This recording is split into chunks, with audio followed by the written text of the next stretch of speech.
আপনি বাংলাদেশ সেনাবাহিনীতে সুনামের সাথে দীর্ঘদিন কাজ করেছেন 2009 সাল পর্যন্ত।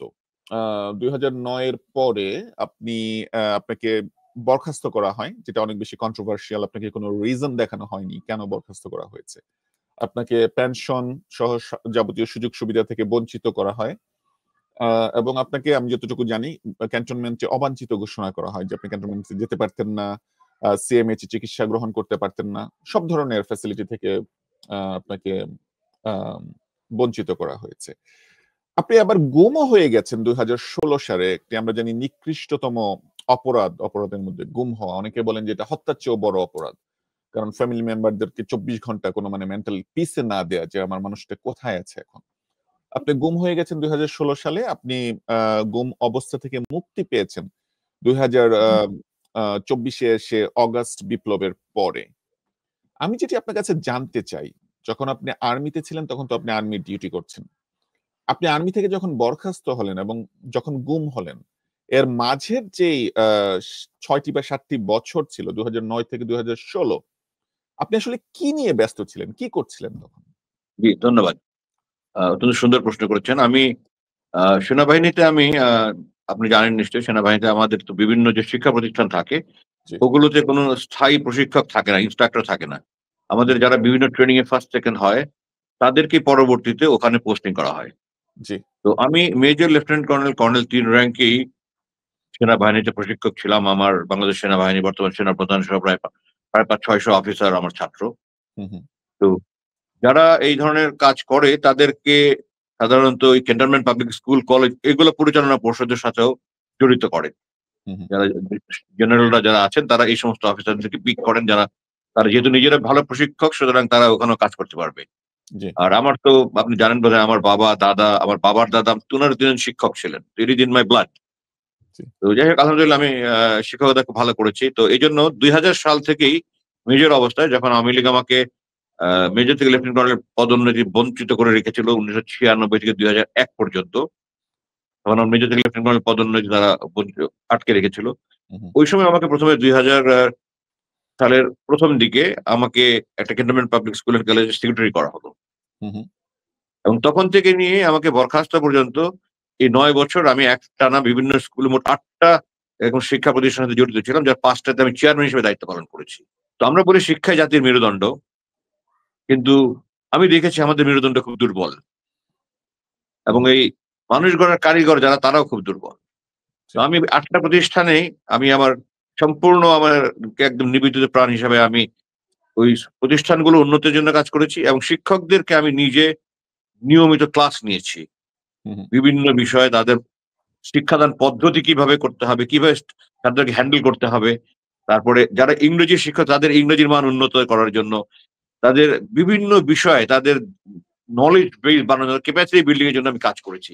এবং তখনই আমি চিন্তা করেছিলাম যে আমি অবসর পরবর্তী জীবনে আমি শিক্ষাক্ষেত্রে কাজ করব, বিকজ এটাতে একটা বিশাল কাজ করার ক্ষেত্র এটা, এবং জাতির জন্য কিছু করতে, দেশের জন্য কিছু করতে হলে এই জিনিসটাতে একদম কোয়ালিটি কাজ করতে হবে। ওই চিন্তাটা আমার ছিল, কিন্তু হঠাৎ করে আমাকে এইভাবে চলে আসতে হবে এটা তো আমার কোনোদিন কল্পনাতেও ছিল না। তো যখন আমাকে 2009 সালের 24শে জুন নজিরবিহীন ভাবে, বিনা অপরাধ, বিনা অভিযোগ, বিনা তদন্ত, বিনা বিচারে আমাকে বরখাস্ত করা হলো একটা চিঠি দিয়ে, প্রশাসনিক আদেশের মাধ্যমে, এরপরে আমি প্রথমে একটা প্রাইভেট বিশ্ববিদ্যালয়ে তারা আমাকে নিতে চেয়েছিল, তারা আমাকে অ্যাসিস্ট্যান্ট প্রফেসর হিসেবে নিতে চেয়েছিল। সেই সাথে একটা থিঙ্ক ট্যাঙ্ক গ্রুপ, সেখানে আমাকে ওনারা নিলেন এক্সিকিউটিভ ডাইরেক্টর হিসাবে। তো ওখানে এক্সিকিউটিভ ডাইরেক্টর কাজ করতে গিয়ে আমি দেখলাম প্রাইভেট বিশ্ববিদ্যালয়ে কাজ করার চেয়ে আমার মনে হয় স্কুল ক্ষেত্রে কাজ করাটা আমার জন্য বেশি কল্যাণকর হবে, দেশের জন্য বেশি ইনপুট দেওয়া যাবে। কারণ এই যারা স্কুলের লেভেলে যারা আছে ছাত্রছাত্রী, তারা তো কাদা আছে, এই কাদাকে যারা ইট হিসেবে শেপ দিবে, সেই টিচারদেরকে গড়ে তোলা ইজ ভেরি ইম্পর্টেন্ট আমার কাছে মনে হলো। এই জন্য আমি স্কুলের দিকে সুইচ করে গেলাম। 2009 জুন থেকে 2010 পর্যন্ত, শেষ পর্যন্ত আমি কয়েকটা স্কুলের চেয়ারম্যান হিসেবে দায়িত্ব পালন করলাম, এবং অসংখ্য স্কুলে কনসালটেন্ট হিসেবে কাজ করলাম। এবং এর মধ্যেই আমি একটা পরিকল্পনা করলাম, 25 বছরের একটা স্বপ্ন। আমি একটা কনসালটেন্সি ফার্ম করলাম, এটার নাম দিলাম ভিশন কনসালটেন্সি। ভিশন মানে একটা স্বপ্ন, একটা দর্শন। এবং এই ভিশন শুধু একটা শব্দই নয়, ইটস অলসো অ্যান অ্যাক্রোনিম। এটা মানে হলো প্রত্যেকটা শব্দের অক্ষরে একটা করে শব্দ আছে। এই ভিশন অর্থ ছিল ভ্যানগার্ড ইনিশিয়েটিভ, মানে অগ্রবর্তী উদ্যোগ, seeking two illuminate hour nation, VISION, মানে আমাদের জাতিকে আলোকিত করা একটা অগ্রবর্তী উদ্যোগ। আমি 25 বছর একটা পরিকল্পনা করে 5টা 5 ইয়ার প্ল্যান করে এই ভিশন কনসালটেন্সি কাজ শুরু করলাম 2011 শুরু থেকে। এবং তখন আমি আমার নিজের উদ্যোগে, আমি তখন কিন্তু অলরেডি কয়েকটা স্কুলের চেয়ারম্যান হিসেবে কাজ করছি, অন্যান্য অনেকগুলো স্কুলের কনসালটেন্ট হিসেবে কাজ করছি, যেখানে আমি বেসিক্যালি টিচার রিক্রুটমেন্ট, টিচারদের ক্যাপাসিটি বিল্ডিং এবং টিচারদের মাননের পাশাপাশি একাডেমিক কারিকুলাম ডেভেলপমেন্ট, বিভিন্ন স্কুলে কম্পিউটার ল্যাব, লাইব্রেরি ডেভেলপ করে, এগুলোর জন্য আমি কাজ করছিলাম। পাশাপাশি আমি যেটা করলাম, সারা ঢাকা শহরের এদিকে আপনার জয়দেবপুর থেকে নিয়ে যাত্রাবাড়ি পর্যন্ত এই 2011 সাল পুরো আমি প্রায় 1,500-এর উপরে টিচারকে সারাদিন ব্যাপী ওয়ার্কশপ করালাম আমি। এবং এগুলো আমি আমার নিজস্ব বন্ধু বান্ধব আত্মীয়স্বজনের কাছ থেকে ফান্ড রেজ করে তাদেরকে এলাকা ভিত্তিক, আমি চাইনিজ রেস্টুরেন্ট আমি ট্রেনিং দিলাম তাদেরকে। মানে কি ট্রেনিং দিলেন? আপনি তো মিলিটারি পারসন, যদিও আপনার এডুকেশনাল ইনভলভমেন্ট ছিল মিলিটারিতে। আর এই যাদেরকে টিচারদের কথা বলছেন, তারা কি সরকারি টিচার নাকি private teacher? All private, basically all private. Basically all private. আমি 4টা সির উপরে কাজ করতাম। আমার ভিশন কনসালটেন্সির 4টা সি ছিল আমার ফোকাস। আচ্ছা। ফার্স্ট সি ছিল কনভিকশন। টিচারদের মধ্যে যদি কনভিকশনটা আসে যে আমি জাতির ভবিষ্যৎ নেতা তৈরির কারিগর, তাহলে তাদের মধ্যে কাজ করার স্পৃহাটা আসবে। এই কনভিকশনটা কিন্তু ভেরি ইম্পর্টেন্ট যে কোনো পেশার সফলতার জন্য। এই কনভিকশন থেকেই তারপরে আমার সেকেন্ড সি হলো কমিটমেন্ট। একটা কমিটমেন্ট ডেভেলপ করবে এবং এরপরে it's a lengthy process, competence develop করা। তো আমি প্রথমে আমার ওই দিন 1 ডে লং ওয়ার্কশপে যেটা করতাম, একটা লেকচার দিতাম কনভিকশন ডেভেলপমেন্ট করার জন্য, তারপর একটা লেকচার দিতাম কমিটমেন্ট ডেভেলপ করার জন্য, এরপরে রেস্ট অফ দ্য ডে আমি তাদেরকে কিভাবে তাদের কনফিডেন্স বিল্ড করা যায়, দ্য থার্ড সি, কিভাবে কনফিডেন্স ডেভেলপ, তার দক্ষতা কিভাবে বাড়ানো যায়, এইটার উপর লেকচার দিতাম। এবং এটা তো life time achievement. Actually confidence তো এটা সারা জীবন ধরে মানুষ অর্জন করতে পারে, বৃদ্ধি করতে পারে। আর লাস্টলি ওটা আমি বিভিন্ন স্কুলে গিয়ে টিচারদেরকে ট্রেনিং দিলাম, সেটা হলো কমিউনিকেশন। আপনার সবগুলো আছে, আপনার কনভিকশন আছে, কমিটমেন্ট আছে, আপনার কম্পিটেন্স আছে, কিন্তু আপনি যদি সেগুলো প্রকাশ করতে না পারেন যথাযথভাবে, সঠিক শব্দ চয়ন, বাক্য গঠন করে না করতে পারেন, তাহলে সেটা ফলপ্রসূ হবে না। এই 4টা সি নিয়ে আমি আমার ভিশন কনসালটেন্টে কাজ করতাম। এবং এবার 2011, 12, 13, 14 মাঝামাঝি পর্যন্ত আমি এইভাবে করলাম। বিভিন্ন স্কুলে গিয়ে অনেক স্কুলে গিয়ে আমি করেছি এবং সব ভলান্টারি। আমি এগুলো আমি মনে করি আমি আমার আখেরাতের ইনভেস্টমেন্ট হিসেবে করেছি। এবং আমি বেশি বেছে নিয়েছি যেগুলো স্কুল গরিব স্কুল, বলতে যেগুলো স্কুল ফান্ডিং এর সমস্যা আছে, সেসব স্কুলে করেছি। বিকজ তারা তো ভালো ট্রেনার পায় না। ভালো স্কুল যারা আর্থিকভাবে সচ্ছল, তারা তো আপনার যে কোনো জায়গায় পাঠিয়ে ট্রেনিং করতে পারে, কিন্তু যারা আর্থিক সচ্ছল নয়, এরকম স্কুল, ঢাকার অসংখ্য স্কুলে আমি এরকম কনসালটেন্সি করেছি, একদম কমপ্লিটলি ভলান্টারিলি। এটা আমার কমিউনিটি সার্ভিস, এটা আমার দেশের জন্য আমার খেদমত, আমার আল্লাহর কাছে আশা যে আমি আল্লাহর জন্য করেছি আমি এটা। এরপরে আমি চিন্তা করছিলাম যে প্রথম 4-5 বছর এইভাবে করে তারপরে আমি আমার নিজের একটা স্কুল পাইলট প্রজেক্ট একটা চালু করব। আচ্ছা। একটা পাইলট প্রজেক্ট, একটা আইডিয়াল রোল মডেল একটা স্কুল করব এবং এটাকে আমি সাকসেসফুল 2 বছরে একটা স্ট্যান্ডার্ড চেঞ্জ করে আমি এটাকে রেপ্লিকেট করবো আস্তে আস্তে, ডিভিশন, জেলা, এইভাবে আমি প্ল্যান করেছিলাম। আমার ওই 5 বছরের পরিকল্পনা, 25 ইয়ার্স ভিশন 2035 নাম দিয়েছিলাম আমি। তো প্রথম 5 বছরে আমি এই গ্রাউন্ড ওয়ার্ক গুলি করার প্ল্যান ছিল এবং 13-14 দিকে গিয়ে আমি স্কুল করার চিন্তা করলাম। এবং 14 মাঝামাঝি আমি তখন একটা পেপারে বিজ্ঞপ্তি দিয়ে কিছু ট্রেইনি টিচার রিক্রুট করলাম। 228 জন দরখাস্ত করেছিল। আমাদের দেশে তো সাধারণত কোথাও ভর্তি করতে গেলে আপনার রিটেন পরীক্ষা আগে হয়। আমার সেটা খুব আশ্চর্য মনে হয়, রিটেন পরীক্ষা তো মুখস্থ করলেই পরীক্ষা দেওয়া যায়। আমি ফার্স্টে তাদের ইন্টারভিউ নিয়েছি। ইন্টারভিউ নেওয়ার পর তাদেরকে আমি টপিক দিয়ে দিয়েছি, তুমি এই টপিকে পাওয়ারপয়েন্ট প্রেজেন্টেশন তৈরি করে সে প্রেজেন্টেশন দিবে। থার্ড ডে আমি তাদেরকে এক্সটেম্পোর স্পিচ দিয়েছি। ফোর্থ স্টেজে আমি তাদেরকে গ্রুপ ডিসকাশন করেছি, 5 জন 10 জন করে গ্রুপ করেছি, একটা করে টপিক দিয়ে দিয়েছি, আমি ইন্ট্রোডাকশন 1 মিনিট 2 মিনিট বলেছি। And I wanted to see তারা কে ইনিশিয়েটিভ নিয়ে কথা বলে, কার উচ্চারণ কেমন, কে সে একাই কথা বলবে না, সে টিম ওয়ার্ক হিসেবে আরেকজনকে কথার সুযোগ দিবে, এগুলি দেখার জন্য আমি এইভাবে আমি ফাইনাল স্টেজে গিয়ে আমি আপনার লিখিত পরীক্ষা নিয়েছি, এবং it includes anything and everything, nothing from the text, nothing from the text, ইংরেজি, হিস্ট্রি, জিওগ্রাফি, এনিথিং। ওখান থেকে আমি 30 জন টিচার নিলাম, এবং এই 30 জন টিচার নিয়ে আমি 4টা মাস সকাল থেকে সন্ধ্যা পর্যন্ত আমি তাদেরকে ট্রেনিং দিয়েছি এবং বেতনে দিয়েছি। আমি জানি না পৃথিবীর এমন কোথাও আছে কিনা। আচ্ছা, ভেরি হ্যাপি। একজন রিটায়ার্ড মেজর, উনি অ্যাকচুয়ালি এটাকে আমাকে, আমি 15 পরে আমার করা শুরু প্ল্যান ছিল, বাট উনি আমাকে 14 শুরুর দিকে ডেকে বললেন যে আমি জানি তুমি, উনি অনেক আগে, আমি চাকরিতে ঢোকার আগে উনি মেজর হিসেবে রিটায়ার করেছেন, খুব অনেক ধনী ব্যক্তি। উনি আমাকে বললেন যে আমি শুনেছি তুমি স্কুল লাইনে কাজ করছো, আমার খুব শখ ছিল একটা মধ্যবিত্তের নাগালের মধ্যে একটা ভালো স্কুল করা। তো আমার একটা ছেলে একটা মেয়ে, আমি তাদেরকে এখানে ভালো স্কুল ওরকম পাইনি দেখে আমি তাদেরকে বিদেশে পাঠিয়ে দিয়েছি। তুমি যদি দায়িত্ব নাও তাহলে আমি এটাকে ফান্ডিং করতে পারি। আচ্ছা, আমি বললাম আমার 2টা শর্ত আছে। একটা শর্ত হলো আপনি আমাকে আনকন্ডিশনালি আমাকে সাপোর্ট দিতে হবে। আপনি আমাকে কোনোদিন কোনটা কেন করলাম কি করলাম আমাকে বলতে পারবেন না স্যার, আমি আমার মতো করে করবো।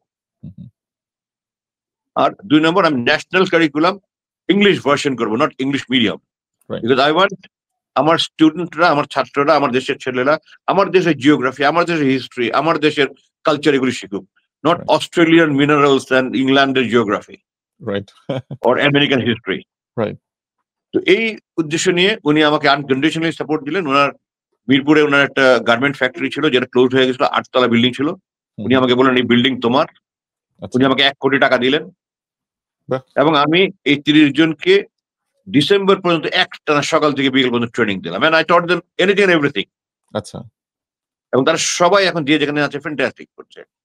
তাদেরকে যারা কথা বলতে পারতো না, they are very fluent English speakers, এবং তাদের ফিলোসফি অফ লাইফ, তাদের জীবনের প্রতি দর্শন, এগুলি তাদের একদম সম্পূর্ণ ভিন্ন হয়ে গেছে এখন। কতদিন ট্রেনিং দিলেন? এই 30 জন শিক্ষকের কথা আপনি বলছেন, তাদেরকে মোট কতদিন আপনি ট্রেনিং দিলেন? 4 মাস। 4 মাস একা সকাল থেকে সন্ধ্যা পর্যন্ত। জি, আচ্ছা। তো এর মধ্যে আমি যেটা করেছি, বিভিন্ন ফিল্ডের এক্সপার্টদেরকে এনে গেস্ট স্পিকার হিসেবে লেকচার দিয়েছি। একজন সিকিউরিটি অ্যাডভাইজার নিয়ে এসেছি যে সিকিউরিটির উপর বক্তৃতা দিয়েছে, একজন মিডিয়ার এক্সপার্ট নিয়ে এসেছি যে মিডিয়ার উপর বক্তৃতা দিয়েছে, প্রেস ক্লাব প্রেসিডেন্ট ছিলেন, একজন চিটাগং হিল ট্র্যাক্স ইস্যুর উপরে বক্তৃতা দিয়েছে, একজন ইন্ডো বাংলাদেশ রিলেশনশিপের উপরে বক্তৃতা দিয়েছে, জেনারেলস নিয়ে এসেছি যারা ট্যুরিজমের বক্তৃতা দিয়েছে, এরকম গেস্ট স্পিকার্স নিয়ে এসেছি। তাদেরকে আমি বিভিন্ন স্কুলের ট্রেনিং ভিজিট নিয়েছি যে অন্যান্য স্কুলগুলো কিভাবে করছে। এবং এর সাথে আরেকটা যেটা করেছি সেটা হলো যে আমি মনে করেছি যে ভালো শিক্ষক হতে হলে মানুষের জন্য দরদ থাকতে হবে, এবং এই জন্য আমি তাদেরকে বিভিন্ন হাসপাতালে ডে লং ভিজিট করিয়েছি, গ্রুপ করে করে। কোনো বড় হাসপাতালে না, পাবলিক হসপিটাল, পঙ্গু হাসপাতাল, সরদি হাসপাতাল, মেডিকেল কলেজ, মিটফোর্ড, তোমরা তাদের ওইগুলোর জন্য আমি আলাদা পয়সা দিয়েছি। এমনি তো বেতন দিয়েছি, তাদেরকে মাসিক বেতন দিয়েছি। ওটার জন্য আমাদের ফিল্ড ট্রিপের জন্য আমি আলাদা পয়সা দিয়েছি তাদেরকে। তোমরা গ্রুপ গ্রুপ করে দিয়েছি, ওখানে সারাদিন থাকবে, এসে পরের দিন প্রেজেন্টেশন দিবে। আমাদের দেশে আবার দেখা যায় প্রেজেন্টেশনে ফরম্যাট দিয়ে দেয়, এই হেডিং কভার করবে, তাতে কিন্তু আপনার ক্রিয়েটিভিটি আসে না, কোনো ইনজেনুইটি বের হয়ে আসে না। 4 রকম দিক, ডাজন্ট ম্যাটার। তারা নিজে থেকে চিন্তা করার তার শক্তি বৃদ্ধি হবে। তো আমি একবার তাদের হসপিটাল ভিজিট করলাম, একবার তাদেরকে আমি কবরস্থান ভিজিট করলাম। মানুষের জন্য দরদ, ওখানে গেলে তাদের মৃত্যুর কথা চিন্তা হবে, মানুষ কত অসহায় কিন্তু চিন্তা হবে। আমি তাদেরকে বিভিন্ন মার্কেটে পাঠিয়েছি, বিভিন্ন স্কুলে পাঠিয়েছি, এরকম বিভিন্ন জায়গায় আমি তাদেরকে নিয়ে গিয়ে ট্রেনিং করেছি। 4 মাস পরে আমি শুরু করলাম ন্যাশনাল কারিকুলাম। আমি ক্লাস 4 থেকে শুরু করলাম। You may ask why class 4? হ্যাঁ, কেন 4? কেন? এটা হলো যে আমি দেখেছি যে আমার টার্গেট ছিল, আমার ফার্স্ট ব্যাচ তখন পিএসসি ছিল, প্রাইমারি স্কুল সার্টিফিকেট, আপনি নিশ্চয়ই জানেন, ক্লাস 5 একটা প্রাইমারি স্কুল সার্টিফিকেট কম্পালসারি ছিল। আমার টার্গেট ছিল আমার ফার্স্ট ব্যাচ 100% গোল্ডেন জিপিএ পাবে। আচ্ছা, এন্ড আই কনসিডার যে 1 year ইজ নট এনাফ। আমি যদি তাদেরকে 2 বছর রাখতে পারি, এই 2 বছর ইনশাআল্লাহ I will be able to make it. আচ্ছা, উইথ দ্যাট আই স্টার্টেড। আমি একটা ফ্যান্টাস্টিক ইন্টারন্যাশনাল স্ট্যান্ডার্ডের কম্পিউটার ল্যাব, লাইব্রেরি এবং সেন্ট্রালি এয়ার কন্ডিশন করে আমি স্কুল করলাম, একদম আন্তর্জাতিক মানে স্কুল করলাম। প্রতি ফ্লোরে বাচ্চাদের জন্য আপনার স্পোর্টস জোন করলাম, এবং তারপরে আপনার প্রত্যেকটা ক্লাসে নিজস্ব একটা ক্লাস লাইব্রেরি করলাম, ওই ক্লাসের উপযোগী বিভিন্ন বই, এবং জুনিয়র সেকশনে আপনার প্রি স্কুল সেকশনে প্রত্যেকটার সাথে আমি অ্যাটাচ টয়লেট করে করলাম, টিচার্স রুম আলাদা, মেল ফিমেল প্রেয়ার রুম, সবকিছুর ব্যবস্থা করলাম। আচ্ছা, আচ্ছা। আপনার বর্ণনা শুনে আমার নিজেরই মানে ওই স্বপ্নের স্কুলে এখন যেতে ইচ্ছা করছে অলমোস্ট আরকি। জানেন আমিও এডুকেশন নিয়ে কাজ করি, আমিও এডুকেশন নিয়ে ফ্যাসিনেটেড আরকি। আপনার কথা শুনে আমার নিজেরই you'll be so happy যে আমার ওই টিচার গুলো একেকজন they are so well spirited now, আপনি বিশ্বাস করতে পারবেন না। তারা মানে they are so dedicated এখন তারা। যে যেখানে আছে খুব ভালো করছে তারা। আচ্ছা। It's your capacity how you develop the enthusiasm, the initiative, the integrity, the honesty এগুলো ডেভেলপ করার ক্যাপাসিটি থাকতে হয় আরকি। আলহামদুলিল্লাহ আল্লাহ আমাকে সুযোগ দিয়েছেন। আমি চেষ্টা করেছি, অনেক গবেষণা করেছি, করে এইভাবে কাজ করেছি আমি। এবং তাদেরকে আমি রেগুলার, আমি নিজে কথা কম বলতাম। তাদেরকে দিয়ে এভরিডে বিভিন্ন টপিকের উপরে ডিসকাশন করাতাম, গ্রুপ ডিসকাশন, তারপরে একেকজনের ইন্ডিভিজুয়াল ডিসকাশন। এরকম করে আমি শুরু করলাম জানুয়ারি 15 তে। ক্লাস শুরু করলাম 4 এই কারণে আমি যেটা বলেছি যে আমার ফার্স্ট ব্যাচ আমি চাই অল 100% গোল্ডেন জিপিএ। রাইট। এবং if I could achieve that, এটাই এনাফ, আমার অ্যাড করা লাগতো না কিন্তু। যে একটা স্কুল ফার্স্ট পাবলিক এক্সামে 100% জিপিএ 5, আমার কিন্তু আর কোনো বিজ্ঞপ্তি দেওয়া লাগতো না, বিজ্ঞাপন দেওয়া লাগতো না। 6 মাসের মধ্যে আমাকে স্কুলটা বন্ধ করে দিতে হলো। Very sad. কারণ প্রতিদিন ডিজিএফআই এর গোয়েন্দা বাহিনীর লোকজন গিয়ে ওখানে টিচারদেরকে নানান রকম প্রশ্ন করে বিরক্ত করে, গার্জিয়ানদেরকে বিরক্ত করে, স্টাফদেরকে বিরক্ত করে। কে ভয় পাবে ওরকম, কে সাহস পায় আমাকে বলেন? ওইরকম একটা সময় ফ্যাসিবাদের সময় আস্তে আস্তে ছাত্র কমতে এমন অবস্থা হলো যে আমি লোন করে স্কুলে চালাচ্ছিলাম।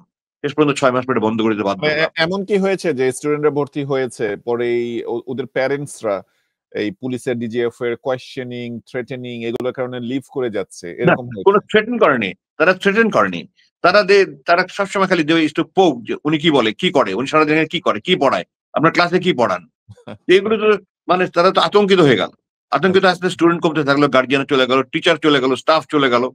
আর সবাই তো নিজের জীবনের ভয় করে। জি, জি। আর ওই ফ্যাসিবাদের সময় তো আপনারা জানেন, আর আমার সাথে সম্পৃক্ত, আমার স্কুলের সম্পৃক্ত।